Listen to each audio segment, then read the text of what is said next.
to the new Nissan Sunny is the new face. There's a sharper and larger headlamp unit following the boomerang design theme seen on various other Nissan models internationally. The boxy grille mimics the styling seen on the more premium Altima and Tiana sedans. There's an abundance of chrome which adds a bit of elegance and presence, especially with the contrasting darker shades of paint. The fender design has been cleverly integrated into the new bumper and headlamp. The side profile isn't all that new, with the only additions being the new Y-shaped alloy wheels that look unique. The rear end has a few modifications to the bumper and some chrome garnishing, but the taillight unit remains the same. On the insides too, the new Sunny gets its fair share of changes. So you have the center console, which is now finished in piano black, much like in the new Micra. You still have the circular climate control unit, much like, well, you're used to seeing in Nissan cars nowadays. You have a new, slightly modified gear shift knob. The instrument cluster is now backlit in white color. There's an all-new steering wheel with a triangular design. It's a 3-spoke wheel, which is quite smart according to me. It gets functional steering mounted controls as well. But the real USP for the Sunny has always been its interior space, and well, in the new Sunny that hasn't changed. Especially for the rear passengers, I think this is one of the most spacious cars in its segment.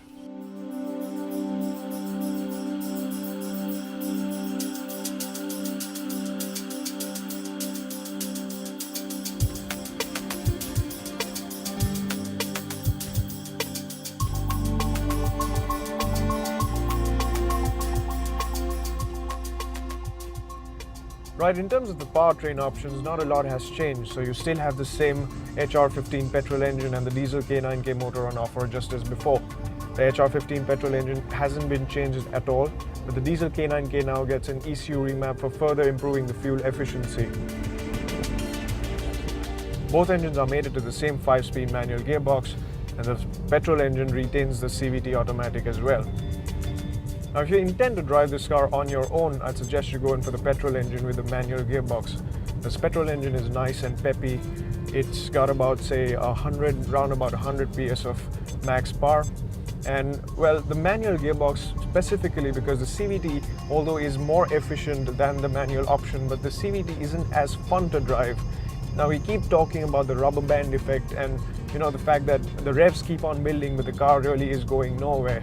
Well, that continues to be the problem with the CVT petrol.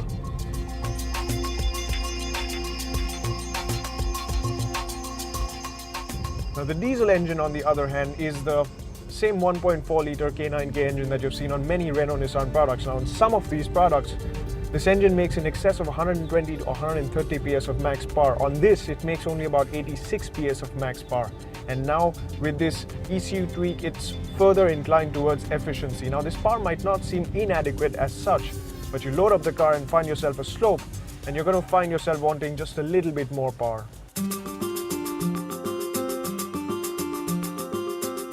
If we speak about the dynamics, nothing much has changed because you have the same suspension setup, the same dimensions, and the same tires. Now, one thing we must absolutely give credit to Nissan for is that they've made safety a priority by offering ABS, EBD, and a driver airbag as standard across all variants. In fact, the top-end XV variant also gets passenger and side airbags.